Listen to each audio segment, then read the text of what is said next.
Hello friends.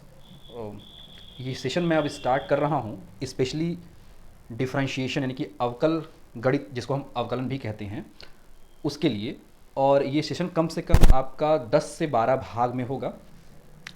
इस और आपको मैं बताता चलूँ कि इन 10-12 भागों में मैं आपको एक एक कॉन्सेप्ट जो इंटर के लेवल तक का है वो सब मैं बताऊंगा। और आर एस अग्रवाल की जो बुक है उसके हर एक क्वेश्चन को मोस्टली हम सॉल्व करने की पूरी पूरी कोशिश करेंगे। मेरा आपसे ये रिक्वेस्ट है कि आप लोग थोड़ा सा सीरियसली इस चीज़ पे ध्यान दीजिए, क्योंकि देखिए अगर आप केवल एन लगाएंगे जो पतली सी मैथ की बुक आती है उसमें इतना कंटेंट है भी नहीं कि आपकी भरपूर प्रैक्टिस हो पाए। अगर आप आर एस अग्रवाल लगाते हैं तो उसमें एन के सारे प्रॉब्लम इंक्लूडेड है। दूसरी बात ये कि जो डिफरेंशिएशन के 8 या 10 या 12 लेक्चर्स जो भी आ रहे हैं उनमें से पहला और दूसरा लेक्चर वो लोग ना ही देखें जिनको ये लगता है कि मेरा बेसिक कंप्लीट है या मुझे डिफरेंशिएशन का अगर ए बी सी डी आता है तो, क्योंकि मैं इसमें केवल और केवल आपको बेसिक कॉन्सेप्ट ही क्लियर करूँगा। फॉर्मूले होंगे, ठीक है, डिफरेंशिएशन क्या होता है ये सारी बातें होंगी, थोड़े बहुत जो डाउट हमेशा रहते हैं वो क्लियर होंगे। और फाइनली जो दूसरा लेसन और जो दूसरा सेशन और तीसरा सेशन होगा उसमें हम बेसिक क्वेश्चन करेंगे और कॉन्सेप्ट ऑफ चेन रूल क्या होता है इसको बहुत अच्छे से समझने की कोशिश करेंगे। आप लोग जो बार बार यू और वी बार बार डिफरेंशिएशन या इंटीग्रेशन में प्लेस करते हैं, मैं कोशिश करूंगा कि 80% क्वेश्चन में आपको उसकी बिल्कुल ज़रूरत ना पड़े अगर आप चेन रूल और बेसिक कॉन्सेप्ट को अच्छे से समझ लेते हैं तो। मैं फिर भी कह रहा हूँ कि जिनको लगता है कि मुझे बेसिक्स आते हैं वो पहला दूसरा और तीसरा पार्ट बिल्कुल ना देखें, क्योंकि वो टाइम वेस्ट ही है, ठीक है। उसके बाद वो भले देखना चाहें। धीरे धीरे ये सेशंस आते रहेंगे अराउंड 1 वीक, या मान के चलिए आप 10 डेज़, हार्डली 10 डेज़ में आपको ये पूरा का पूरा मैं डिफरेंशिएशन 100% ख़त्म करने की कोशिश करूँगा विथ प्रीवियस ईयर क्वेश्चंस। सो आपसे मेरा सिर्फ इतना रिक्वेस्ट है कि इस 15-20 दिन तक आप थोड़ा सा सीरियस रहिए, क्योंकि एग्ज़ाम आपके हैं और गलती होगी तो आपसे ही होगी। क्योंकि आप जानते हैं कैलकुलस का जो पार्ट है मैथ्स में, अगर मैं सीबीएसई बोर्ड की बात करूं तो 80 मार्क्स के पेपर में से 40 मार्क्स केवल और केवल कैलकुलस का है। और अगर यूपी बोर्ड या रीजनल बोर्ड की बात करूं तो उसमें 100 मार्क्स के पेपर में से 45 अराउंड केवल और केवल कैलकुलस ही है। तो इस चीज़ की सीरियसनेस को आप समझिए और मेरे साथ थोड़ा सा प्रैक्टिस कीजिए। आई होप कि आपको सब कुछ समझ में आ जाएगा विदाउट एनी डाउट। मैं स्टेप बाय स्टेप हर एक चीज़ को क्लियर करूँगा। सो देखिए, हम आज जनरली बात करेंगे कैलकुलस की। मैं कोशिश करूँगा हिंदी और इंग्लिश दोनों में चीज़ों को एक्सप्लेन करूँ। तो देखिए, मैं बिल्कुल बेसिक से स्टार्ट कर रहा हूँ। तो सबसे पहले बात आती है कैलकुलस की, जिसे हिंदी में हम कहते हैं कलन। कैलकुलस मैथमेटिक्स का वो ब्रांच है जिसमें जब कोई भी दो सदिश राशियाँ एक साथ जब परिवर्तित होती हैं या मतलब कि बदलती हैं, तो उनके बदलाव का जिस गणित में हम अध्ययन करते हैं उसे ही हम बोलते हैं कैलकुलस या फिर कलन। देखिए, कैलकुलस की दो मेन ब्रांचेस हैं, या कह सकते हैं कि दो मेन कैटेगरीज हैं जिसमें हम कैलकुलस स्टडी करते हैं।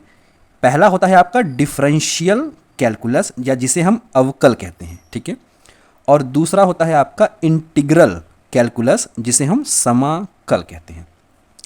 तो हम इन दोनों को बारी बारी से डिस्कस करेंगे।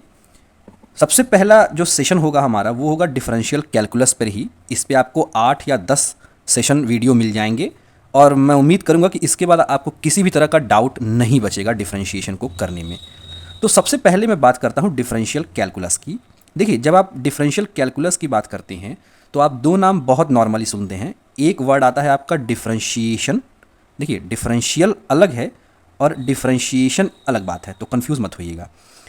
तो देखिए, डिफरेंशियल कैलकुलस यानी कि अवकल गणित में दो हिस्से बार बार नाम आते हैं। एक होता है डिफरेंशिएशन, जिसे हम अवकलन कहते हैं, और एक नाम आता है डेरिवेटिव, जिसे हम अवकलज कहते हैं, ठीक है।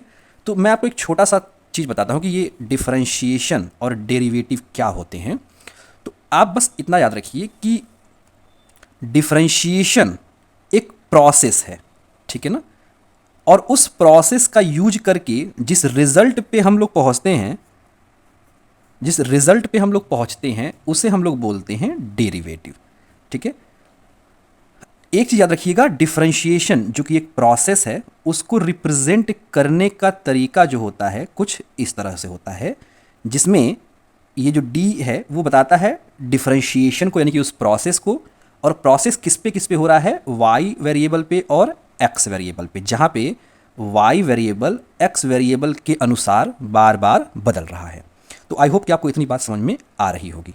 मैं आपको इसको एक एग्जांपल से समझाता हूँ। मान लीजिए कि y बराबर एक कांस्टेंट हो, ठीक है, एक कांस्टेंट हो, मान लीजिए वो कांस्टेंट आपका c है, ठीक है।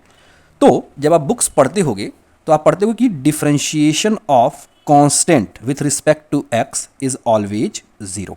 या मैं आपको एक और एग्जांपल दूं, जैसे आप पढ़ते हो कि d by D X X to the power n which is equal to N X to the power n minus one. तो देखिए अब क्या है कि ये c एक कांस्टेंट है, इसका आपने क्या किया, डिफरेंशिएशन इनकी अवकलन किया, तो कुछ ना कुछ तो प्रोसेस आया होगा, ठीक है। उस प्रोसेस के बाद आपको फाइनली रिजल्ट क्या मिला, ज़ीरो। तो जो ज़ीरो मिला वो कहलाएगा इस डिफरेंशिएशन का डेरिवेटिव यानी कि अवकलज। मैं आपको इसको प्रूफ करके दिखाता हूँ तो आपको ज़्यादा शायद क्लियर हो जाएगा। आई होप कि आपको ये बात समझ में आ जाए अच्छे से।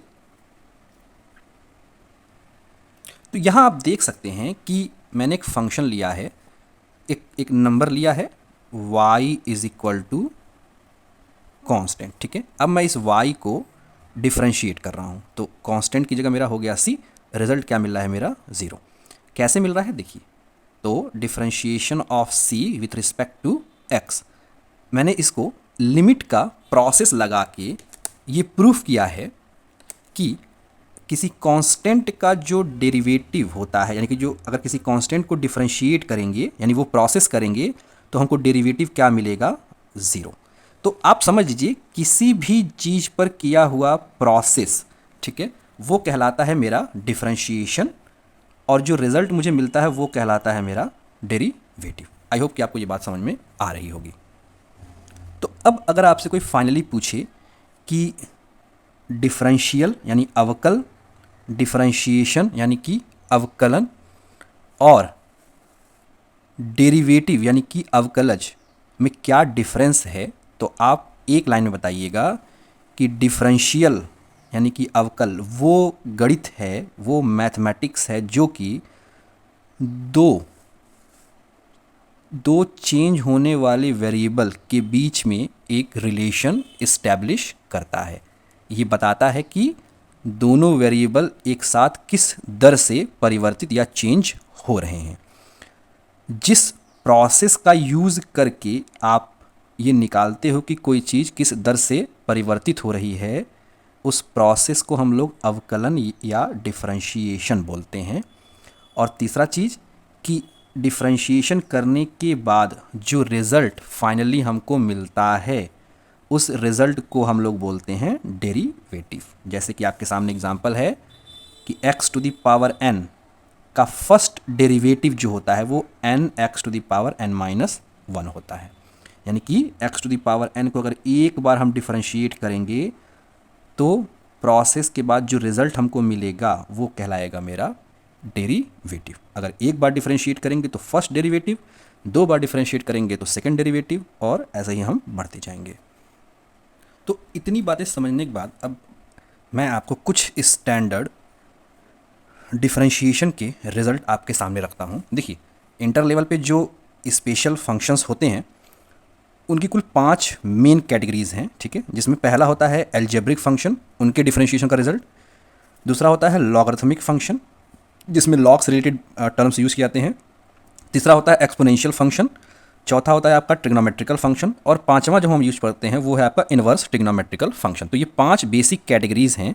इसमें कुल मिला के लगभग 15-20 या 15-20 नहीं तो आप मान के चलिए 10 या 15 फॉर्मूले होते हैं जो कि आपको याद नहीं करने हैं। आप धीरे धीरे जब प्रैक्टिस करेंगे तो आपको खुद ही याद हो जाएगा। तो मैं एक एक करके सारे कैटेगरीज के फॉर्मूले आपके सामने रख देता हूँ जिससे आपको आसानी हो समझने में।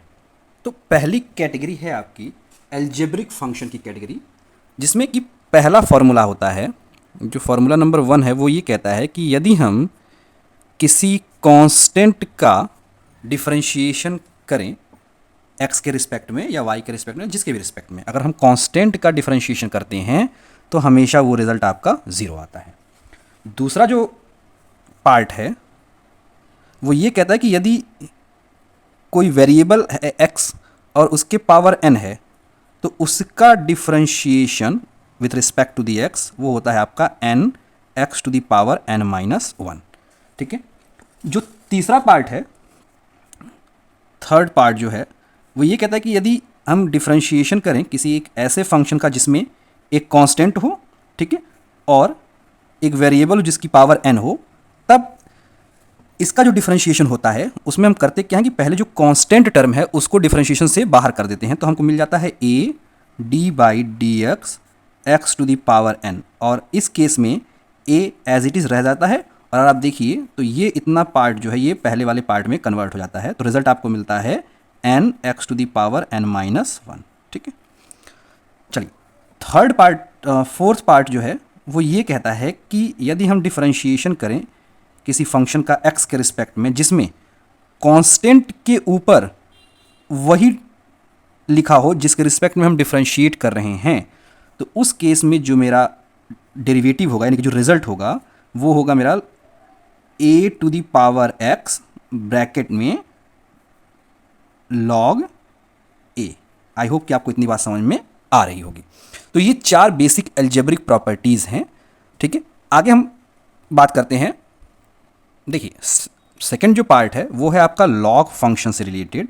तो लॉग फंक्शन क्या होता है, इसमें जो पहला फॉर्मूला है वो होता है आपका d by D x log base of E x. ठीक है, देखिए जब भी लॉग ई लिखा होता है या कभी कभी ये इस ऐसे भी लिखा होता है, इसके तीन तरीके हैं लिखने के। एक तो मैंने बता दिया लॉग ई एक्स लिखा हो, एक तरीका ये होगा कि d by D x log x लिख दिया जाए। अगर यहाँ बेस में कुछ नहीं है तो आप मान के चलिए कि लॉग e ही बेस है उसका। ठीक है, और एक तरीका ये होता है कि d by D X L N X लिख दिया जाए। तो एल एन जो होता है वो शॉर्ट फॉर्म होता है, एल एन का मतलब होता है नेचुरल लॉग, तो नेचुरल लॉग का मतलब वही लॉग ऑफ बेस ई। ठीक है, तो इन तीनों का जो रिजल्ट होता है वो होता है आपका 1 बाई एक्स के बराबर। आई होप कि आपको इतनी बात समझ में आ रही होगी। जो दूसरा पार्ट है लॉग से रिलेटेड, अगर पावर जो बेस है वो ई ना होकर कुछ और हो, जैसे कि अगर मैं डिफरेंशिएट करूं एक फंक्शन को जिसमें लॉग ऑफ बेस ए हो, ठीक है, ई की जगह कुछ और हो, और मुझे डिफरेंशिएट करना हो एक्स वाले वेरिएबल को एक्स के ही रिस्पेक्ट में, तो जो वैल्यू आती है वो होती है आपकी 1 upon x into 1 upon log ए। आई होप कि आपको ये बात समझ में आ रही होगी। देखिए इसमें और इसमें अंतर क्या है कि यहाँ पे बेस ई है, ठीक है ना, लेकिन यहाँ पे बेस ई की जगह बेस ए है। बेस ई का मतलब यहाँ पे 10 लिखा होता है, ठीक है ना, और यहाँ पे कुछ भी हो सकता है एक्सेप्ट 10। आई होप कि आपको इतनी बात समझ में आ रही होगी।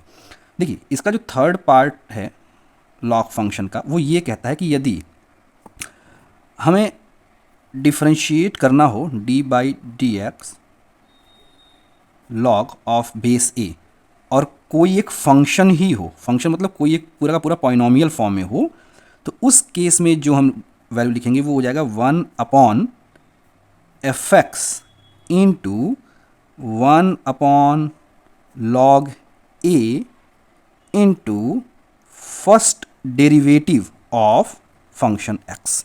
ये थोड़ा सा लेंदी है बट जब आप प्रैक्टिस करेंगे तो आपको ज़्यादा अच्छे से समझ में आ जाएगा। ठीक है, तो ये इतनी बेसिक लॉग से रिलेटेड डिफरेंशिएशन थे, लॉग फंक्शन से रिलेटेड। थर्ड जो है वो है आपका एक्सपोनेंशियल फंक्शन से रिलेटेड। तो एक्सपोनेंशियल फंक्शन से रिलेटेड भी आपके पास कुछ कह सकते हैं कि आप 2 या 3 फॉर्मूले होते हैं।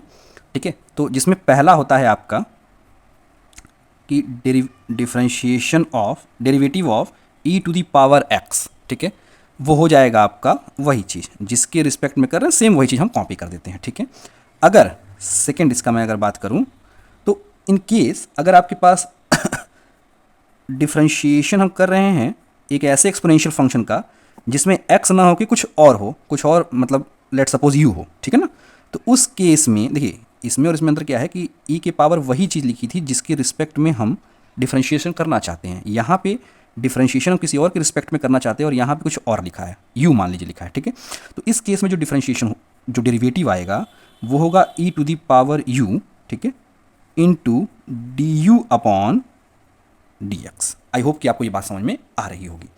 ठीक है, देन एक मैं आपको स्टैंडर्ड रिजल्ट और बताता चलूँ, बाय मिस्टेक मुझसे छूट गया, ठीक है, एक्चुअली वो लॉग से ही रिलेटेड टर्म था, और एक्चुअली वो लॉग और लॉग फंक्शन, तो मैं उसके बारे में बता देना चाहता हूँ। यहाँ पे मैं स्टार बना दे रहा हूँ ताकि आपको याद रहे।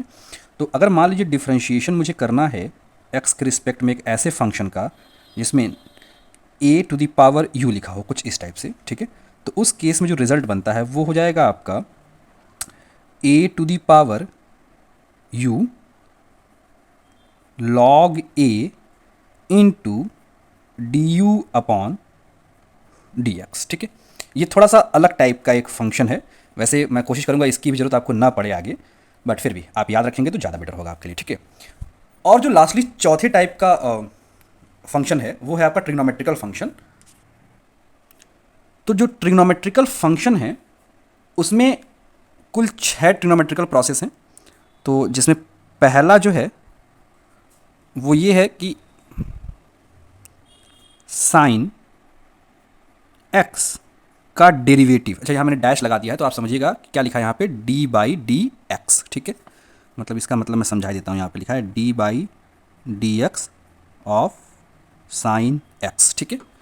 तो साइन एक्स का जो डेरिवेटिव होता है वो होता है आपका कॉस एक्स, ठीक है। सेकेंड जो होता है वो है D by D x of cos x, या मैं ऐसे भी लिख सकता हूँ कॉस एक्स का डेरिवेटिव, ठीक है। क्या हो जाएगा, तो कॉस एक्स का जो डेरिवेटिव होता है वो होता है माइनस साइन एक्स, ठीक है। तीसरा जो है वो होता है आपका माफ कीजिएगा, D over D X tan X, इसका फॉर्मूला सेक स्क्वायर एक्स, ठीक है। चौथा जो होता है वो है आपका D by D X cot X, तो कॉट एक्स का जो डिफ्रेंशिएशन होता है वो होता है माइनस कोसेक स्क्वायर एक्स, ठीक है। पांचवा जो होता है वो है आपका derivative of sec X. Sec X का जो डेरिवेटिव होता है वो होता है आपका खुद sec X into tan X, ठीक है। और जो छठवां होता है 6, वो जो होता है वो होता है आपका D by D x cosec x, ठीक है। कोसेक एक्स का मतलब, कोसेक एक्स का डेरिवेटिव का मतलब हो जाता है आपका minus cosec X into cot X, ठीक है। एक चीज़ इसमें हमेशा कॉमन रहती है वो ये है कि जब भी हम डेरिवेटिव एक ऐसे फंक्शन का करते हैं जिसका स्टार्ट सी से होता है वो हमेशा माइनस में आता है। अगर आप देखें तो यहाँ पे देखिए कॉट का डिफरेंशिएशन हम कर रहे हैं तो कॉट में पहला वर्ड सी है तो उसका डिफरेंशिएशन माइनस से शुरू हुआ है। ऐसे ही कोसेक का कर रहे हैं तो कोसेक का भी पहला वर्ड जो है वो सी से स्टार्ट हो रहा है तो उसका डिफरेंशिएशन माइनस से स्टार्ट हो रहा है, ठीक है। इसको देखिए ट्रिग्नोमेट्रिकल फंक्शन के डेरिवेटिव को याद रखने में थोड़ी सी हिचकिचाहट होती है, बट वो प्रैक्टिस से आपको समझ में आ जाएगा। लेकिन फिर भी मैं आपको थोड़ा सा ट्रिक समझा देता हूँ, ठीक है। आई होप कि आपके काम आ जाए। तो इस ट्रिक को आप कुछ इस तरह से याद रख सकते हैं। अगर आप एक टेबल बना लीजिए, साइन और उसका अपोजिट कोसाइन यानी कॉस, सेक और उसका अपोजिट कोसेक, टेन और उसका अपोजिट कोटेन जिसको हम कॉट बोलते हैं, और ये मान के चलिए कि ये जो रेशियो है वो एक ग्रुप में है और ये जो है वो ऐसे कह सकते हैं कि आप साइन और कॉस वाला जो है फर्स्ट फ्लोर पे हैं, टेन और कॉट वाला जो है वो सेकंड फ्लोर में है, और सेक और कॉस जो हैं वो कह सकते हैं कि किराएदार हैं, ठीक है ना। अब इसको याद कैसे कर सकते हैं, तो देखिए साइन का डिफरेंशिएशन, देखिए ध्यान से अगर आप समझने की कोशिश करेंगे तो आप पाएंगे कि साइन का डिफरेंशिएशन क्या होता है आपका, देखिए जिसका डिफरेंशिएशन कर रहे हैं उसके पहले सी तो है नहीं, यानी जो आएगा वो प्लस में आएगा, तो साइन का डिफरेंशिएशन कॉस हो जाएगा, ठीक है। नाउ मैं यहाँ पे लिख देता हूँ शॉर्ट फॉर्म में, अगर आपको समझ में आए तो देखिए, अगर आप मुझसे कहेंगे लिखने के लिए तो मैं ऐसे लिखूँगा, साइन का डिफरेंशिएशन क्या हो जाएगा आपका, देखिए जिसके हो जाएगा आपका कॉस एक्स, प्लस आएगा कि माइनस, तो हम जानते हैं कि जिसको डिफरेंशिएट कर रहे हैं, जिसको अवकलित कर रहे हैं, वहाँ पे सी नहीं लगा हुआ, तो जो आएगा वो प्लस होगा, ठीक है। अगेन देखिए कॉस का करेंगे तो कॉस एक्स का डेरिवेटिव लोग क्या होगा आपका, तो वो हो जाएगा आपका माइनस साइन एक्स। माइनस क्यों आया, क्योंकि जिसको डिफरेंशिएट कर रहे हैं वो शुरुआत कहाँ से हुआ है, सी से, तो जब भी सी से हम स्टार्ट होगा वो वैल्यू हमेशा आपकी नेगेटिव में होगी, ठीक है। नाउ सेकंड की बात करते हैं। देखिए, तो जो सेकंड फ्लोर में है उनका क्या हो जाएगा, तो अगर मैं कहूँ कि 10x का डेरिवेटिव कितना हो जाएगा, तो देखिए 10x का डेरिवेटिव हो जाएगा आपका, देखिए चूंकि 10x का डेरिवेटिव हो जाएगा आपका सेक एक्स, ठीक है, चूंकि ये सेकंड फ्लोर में है तो सेक स्क्वायर एक्स, ठीक है।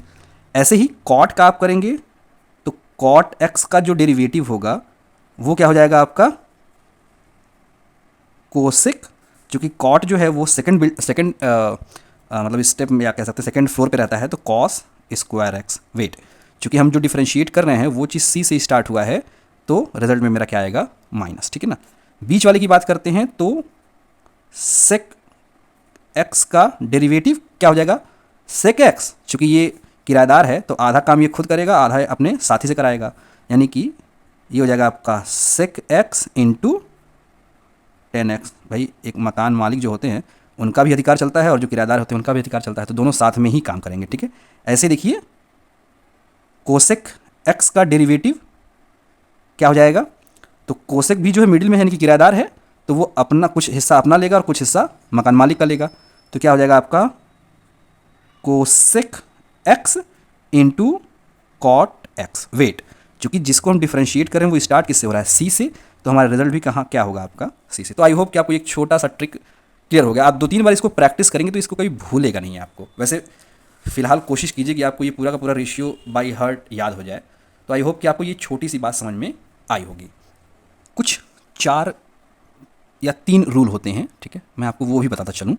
अगर हम डिफ्रेंशिएशन करें, रूल नंबर 1, अगर हम डिफ्रेंशिएशन कर रहे हैं दो फंक्शन जो एक दूसरे से जुड़े हुए हैं, जैसे कि एक मान लीजिए जुड़ा हुआ है m और एक जो है आपका n है, ठीक है ना, तो हम ये कहेंगे कि d by D x of m plus d by D x of n। ये फॉर्मूले आप लोग अभी याद रखिए, हम धीरे धीरे जब प्रैक्टिस करेंगे तो पता चल जाएगा।